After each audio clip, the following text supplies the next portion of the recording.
जय श्री राम। 10वीं क्लास के विद्यार्थियों, कैसे हो? उम्मीद करता हूँ जहाँ भी होंगे मस्त होंगे, स्वस्थ होंगे, तंदुरुस्त होंगे और शानदार आप लोगों की तैयारी चल रही होगी। श्री राम इंग्लिश क्लासेस के इस यूट्यूब चैनल पर आप सभी का हार्दिक स्वागत, वेलकम। देखिए बेटा, अपने एक शानदार सा टॉपिक पढ़ रहे हैं। पिछले कुछ दिनों से लगातार ये टॉपिक अपना चल रहा है। बहुत ही धीरे धीरे और व्यवस्थित तरीके से अपने इस टॉपिक को कवर कर रहे हैं। उम्मीद करता हूं कि आपको ये अच्छे ढंग से व्यवस्थित रूप से समझ भी आ रहा होगा, क्योंकि ऐसा मुझे कोई कमेंट देखने को नहीं मिला जहां आपका ये कहना हो कि सर ये बात हमें समझ नहीं आई। आएगी भी। अब इसी टॉपिक को अपने आगे बढ़ाते हैं और टॉपिक का नाम है अपना class 10 subject English. Topic close चल रहा था। क्लोज में पढ़ रहे थे कॉम्प्लेक्स सेंटेंस बनाना, क्योंकि सिंपल सेंटेंस बनाने हमने सीख लिए थे, कॉम्प्लेक्स सेंटेंस बनाना था। कॉम्प्लेक्स सेंटेंस में भी हम एडवर्ब क्लोज का प्रयोग करते हुए बना रहे थे। नाउन क्लोज का प्रयोग करते हुए हमने सीख लिया, रिलेटिव क्लोज या एडजेक्टिव क्लोज का प्रयोग करते हुए हमने सीख लिया। तीसरा अपना एडवर्ब क्लोज चल रहा है कॉम्प्लेक्स सेंटेंस में। एडवर्ब क्लोज में भी हम आज कंपैरिजन सीख रहे हैं, तुलना करना सीख रहे हैं। तुलनात्मक दृष्टि से जो जो कंजक्शन यूज में लिए जाते हैं तुलना करने के लिए, उन कंजक्शन का प्रयोग सीख रहे हैं। हालांकि एडवर्ब क्लोज में हम टाइम को सीख चुके हैं, प्लेस को सीख चुके हैं, रीजन को सीख चुके हैं। कंपैरिजन चल रहा है अपना। अब इसके अंदर कौन से कंजक्शन आते हैं, उनका यूज कैसे होता है, तो मैंने यहाँ लिखा है बेटा, ध्यान दीजिएगा। कंपैरिजन में समानता की तुलना और असमानता की तुलना, दो तरह की तुलना होती है। समान चीज़ों के अंदर तुलना करना और असमान चीज़ों के अंदर तुलना करना। समानता की अगर तुलना कर रहे हो तो एज एज या सो एज का प्रयोग करते हैं। एज एज और सो एज का प्रयोग कब करते हैं? समान चीज़ों के बीच तुलना करने के लिए। देन का प्रयोग कब करते हैं? असमान चीज़ों के बीच तुलना करने के लिए। हालांकि आप लोगों को ये ज़्यादा समझने की ज़रूरत है नहीं, आपको ये कंजक्शन दिए हुए होंगे। फिर भी मेरा मानना है बेटा कि बेस तो सबका स्ट्रॉन्ग होना चाहिए, बातें तो सबको समझ आनी चाहिए। ये तो अपने को इतना ध्यान में ही होना चाहिए कि अपने को एज एज कंजक्शन दिया है तो इसका प्रयोग हम क्यों कर रहे हैं। सो एज दिया है, इसका प्रयोग हम क्यों कर रहे हैं।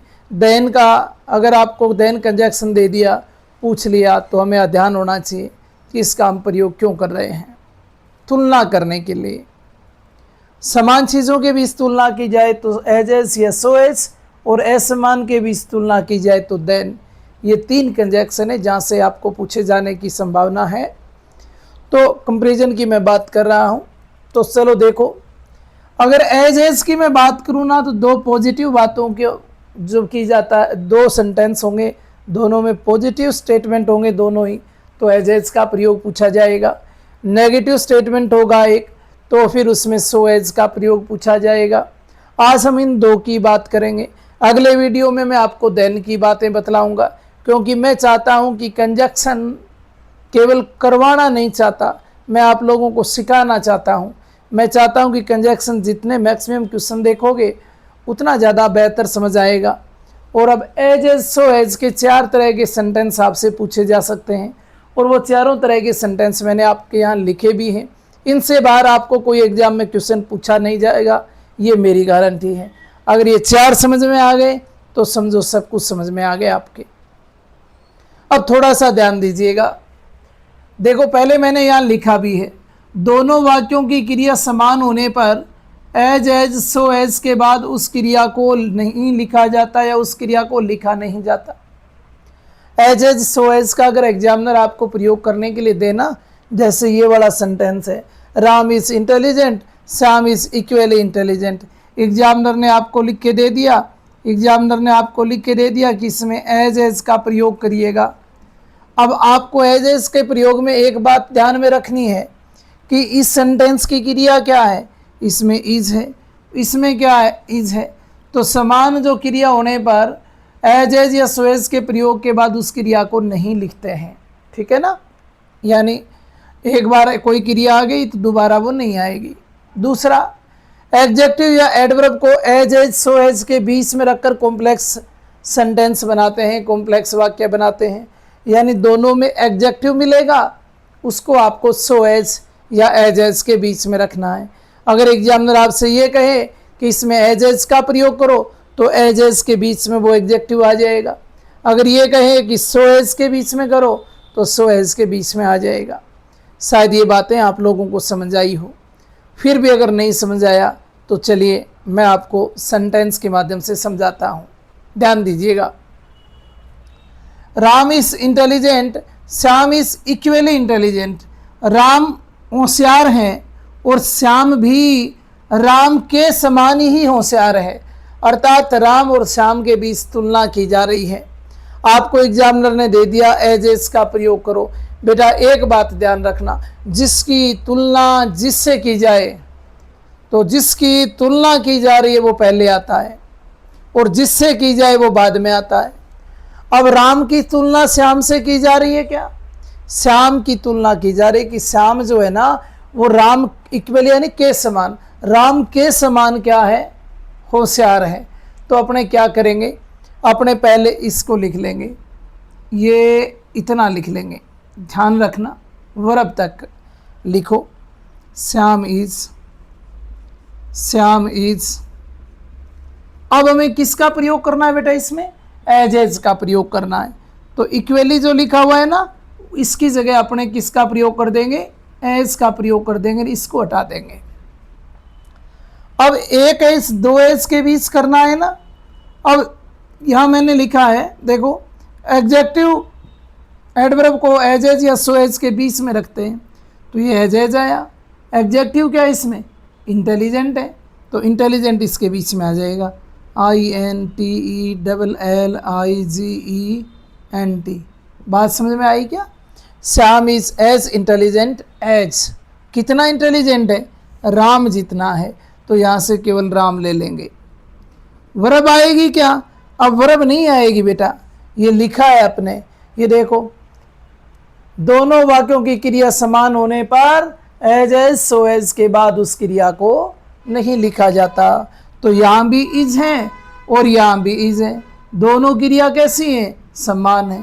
समान है तो उस क्रिया को बाद में नहीं लिखते हैं और ये अपना कॉम्प्लेक्स सेंटेंस बन गया।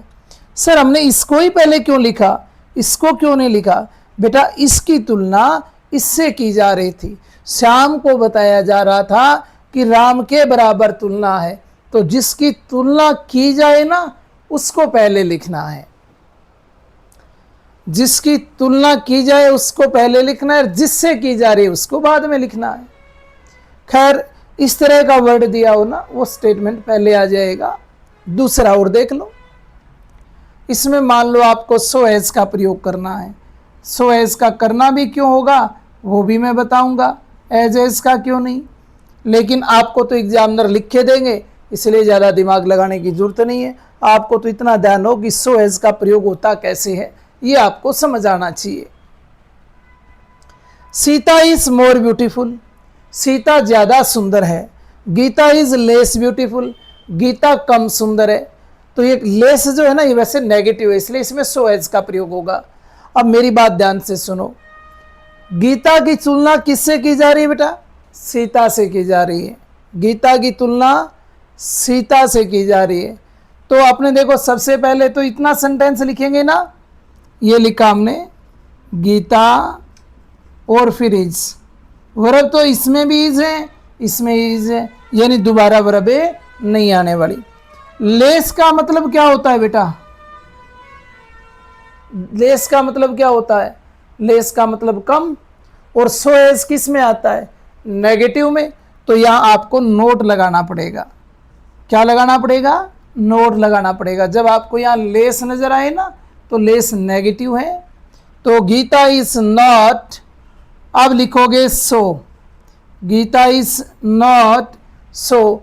अब देखो एडजेक्टिव को ले आओ, एडजेक्टिव तो ये रहा ब्यूटीफुल, हमने लिख दिया ब्यूटीफुल, ब्यूटीफुल। और फिर किसका? सो एज का करना है ना, ये यहाँ सो लिखा, ये एज लिखा, ये बीच में एडजेक्टिव लिख दिया। नोट क्यों आया? नोट क्योंकि वहाँ लेस है, लेस का मतलब कम है। और ऐसे भी हमने लिखा है यहाँ सो एज का प्रयोग नेगेटिव में, तो इसको नेगेटिव बना दिया हमने, ध्यान है ना, फिर ये नेगेटिव बन जाएगा। सब्जेक्ट लिखा, वर्ब लिखी, नोट लगाया, सो का प्रयोग किया, एडजेक्टिव को लिखा, एज लिखा। अब इसमें से केवल सब्जेक्ट आ जाएगा, क्या आ जाएगा यहाँ, सीता। अब एक बात ध्यान रखना, यहाँ क्या नहीं आएगा बेटा, हेल्पिंग वर्ब यानी वर्ब नहीं आएगी। तो Gita is not so beautiful as Sita, बात वही है कि गीता नहीं है, क्या नहीं है, उतनी सुंदर नहीं है जितनी सीता है। यही तो बात कह रहे हैं यहाँ कि सीता ज़्यादा सुंदर है गीता से, और हमने इसको पलट के ये बोल दिया कि गीता उतनी सुंदर नहीं है जितनी कि सीता। बात एक ही है। पहला तरीका ये, दूसरा तरीका एग्जामिनर के पूछे जाने का ये है कि वो यहाँ आपको नेगेटिव वर्ड दे देंगे जिसको आपको नोट में बदल देना है। उसके बाद सो का प्रयोग करना है, एडजेक्टिव को लिखोगे, एज लिखोगे, और जिससे तुलना की जा रही है उसका नाम लिख दोगे। इतनी बातें समझ आई? चलो तीसरा एग्जाम्पल और देखते हैं। तीसरे एग्जाम्पल में भी हमें सो एज का प्रयोग दे दिया। किसका? सो एज का। एग्जामिनर लिख के देंगे ये आपको ऐसे ब्रैकेट में। Ram runs very fast, Ram बहुत तेज दौड़ता है। नन रन्स सो फास्ट, उतना तेज कोई नहीं दौड़ता, उतना तेज कोई नहीं दौड़ता। ये नन भी यही बात कहता है। तो सब्जेक्ट लिखो और वर्ब लिखो। लिख दिया सर हमने, ये देखो हमने लिख दिया कि नन रन्स, सो तो इसमें दिया ही है बेटा, सो एज का प्रयोग करना है तो दिया ही है। आगे दिया ही है फास्ट, तो ये हमने लिख दिया फास्ट। और किसका प्रयोग कर देंगे? एज।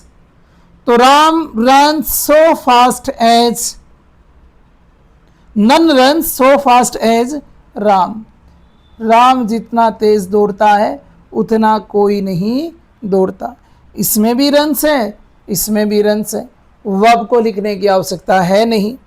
फिर भी सर हम वर्ब लिखें तो लिखें तो बेटा प्रेजेंट सिंपल है ना, और राम सिंगुलर है ना, तो फिर डज लिखना पड़ता है।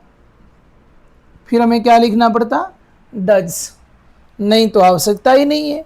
मैं तो ये कह रहा हूँ कि इस फंडे में पढ़िए ही मत, आप इतना बना दीजिए, none run so fast as Ram does. अब सो एज दिया ही था, सो तक का सेंटेंस लिखा। सर ऊपर वाले में आपने नोट लगाया, इसमें नहीं लगाया। इसमें इसलिए नहीं लगाया बेटा कि ये जो सब्जेक्ट है ना इसका, नो वन, नन, नन खुद क्या है? नेगेटिव है। तो ये खुद ही नेगेटिव है, अपने साथ नो को लेके चल रहा है, तो हमें अलग से नो लगाने की जरूरत ही ना पड़ी, इसलिए हमने नन का नन लिख दिया। अब ध्यान रखना, यहाँ नन आ गया, नो बॉडी आ गया, नो वन आ गया, तो फिर आपको नोट नहीं लगाना है सो एज का प्रयोग करते हुए। तीसरा तरीका ये है, एग्जामिनर जो सेंटेंस आपसे पूछे और देखते हैं। एक एग्जाम्पल और लिखा है, ही इज़ वेरी ओल्ड, वह बहुत ही वर्द है। ही does not look so old, वो उतना वर्द दिखाई नहीं देता। तो सो एज का प्रयोग इसमें एग्जामिनर ने पूछ लिया हमसे। एज में तो कोई दिक्कत है ही नहीं, बात आके रुकती है तो सो एज में रुकती है। एग्जामिनर अगर थोड़ा सा टफ देना चाहे तो फिर एज की तुलना में वो सो एज देंगे। एज तो ठीक है, इजी है, बिल्कुल इजी है, इजी तो सो एज भी है, पर थोड़ी सी प्रैक्टिस मांगता है ये। और ये आपको ध्यान होना चाहिए कि सो एज के एग्जाम्पल हमें कितने प्रकार से पूछे जा सकते हैं? 3 ही प्रकार है, वो मैं आपको यहाँ बता रहा हूँ, थोड़ा सा ध्यान दोगे हो जाएगा। He is very old, he does not look so old. तो he does not look so old पूरा ही लिख दें, लिख दो फिर। He does not look so तो दे ही रखा है इसमें, ओल्ड ये आ गया एडजेक्टिव, और एज, ये देखो अब सो एज का प्रयोग हो गया ना इसमें, यही दिया गया हमें। और फिर लिख दो ही। क्या बेटा अब ये सेंटेंस सही हो गया? सेंटेंस सही हो गया क्या?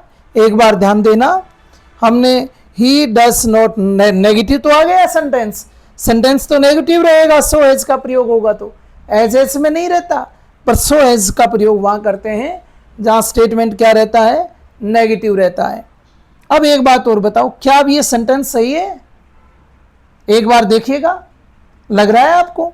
देखो, ही does not look so old age, इतना तो सही है, ही भी सही है, पर बेटा वर्ब देखना, हमने डज नॉट है इसमें तो डज है और इसमें इज है, दोनों में वर्ब एक जैसी नहीं है, और यहाँ हमने लिखा है कि दोनों वाक्यों की क्रिया समान होने पर एज सो एज के बाद उस क्रिया को लिखा नहीं जाता, लेकिन जब समान ना हो तो लिखते हैं। समान ना होगा तो लिखना ही पड़ेगा ना, इसलिए अब इसके साथ जो क्रिया आई है वो क्रिया भी यहाँ आ जाएगी, और जैसे ही आपने इज यहाँ लगाया तो फिर अपना सेंटेंस क्या हो गया, सही हो गया। उम्मीद करता हूँ आप लोगों को ये समझ आया होगा। और भी प्रैक्टिस करवाऊंगा, ये चीज़ें तो अभी मैं आपको थोड़ा सा इनसे परिचय करवा रहा हूँ, इसकी इतनी प्रैक्टिस आप लोगों को करवाने वाला हूँ कि प्रैक्टिस के बाद जब अपना एक बार ग्रामर वाला टॉपिक कंप्लीट हो जाएंगे सारे, तो फिर अपने प्रैक्टिस पे चलेंगे।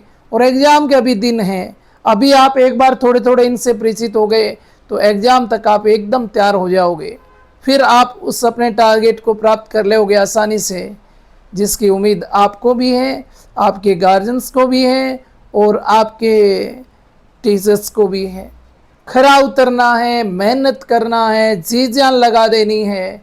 ये 10वीं क्लास है, यहाँ से हमें कुछ कर गुजरना है और अपनी श्रेष्ठता को सबके सामने साबित करना। और ये तभी संभव है जब आपने मन से वो मेहनत की। तो भागने की ज़रूरत नहीं है, धीरे धीरे धीरे धीरे आराम से पढ़ते रहें, और आराम से पढ़ते रहोगे तो आपको ऐसी दुनिया की कोई ताकत नहीं होगी जो आपको अपने उपलब्धि को प्राप्त करने से रोक दे। अब ये चीज़ें आप लोगों को समझ आई होगी, नहीं समझ आए तो आप मुझे कमेंट में लिख दिया करो। और फिर आपको यूँ लगता है कि सर कमेंट में तो मैं कैसे लिखूँ, क्या लिखूँ, मुझे समझ नहीं आता। कोई बात नहीं बेटा, आप मुझे मैसेज कर दिया करो ना, आपको मैं नंबर मैंने बताई दिए, व्हाट्सएप मैसेज कर दिया करो 9602099279। देखो बेटा, उतनी ज़्यादा मैं आप लोगों को सुविधा तो नहीं दे पा रहा कि अभी मैं आप डिजिटल बोर्ड और बहुत सारे एग्जाम्पल की मैं एक साथ आपके साथ प्रैक्टिस करता रहूं, पर हाँ आने वाले टाइम में कोशिश करूंगा कि वो सारी चीज़ें मैं आपको करवाऊंगा भी। ये सब बातें मैं करवाऊंगा, 100% सिलेबस करवाऊंगा मैं 10वीं का, चाहे 10वीं का हो 12वीं का हो, कुछ भी नहीं छोड़ने वाला। ग्रामर भी होगा, कंपोजिशन पार्ट भी होगा, पोइम भी होगी, लेसन भी होंगे, सब कुछ पढ़ेंगे हम। बस आप जुड़े रहिए। आज के लिए इतना ही, फिर कल पढ़ते हैं। जय सिया राम।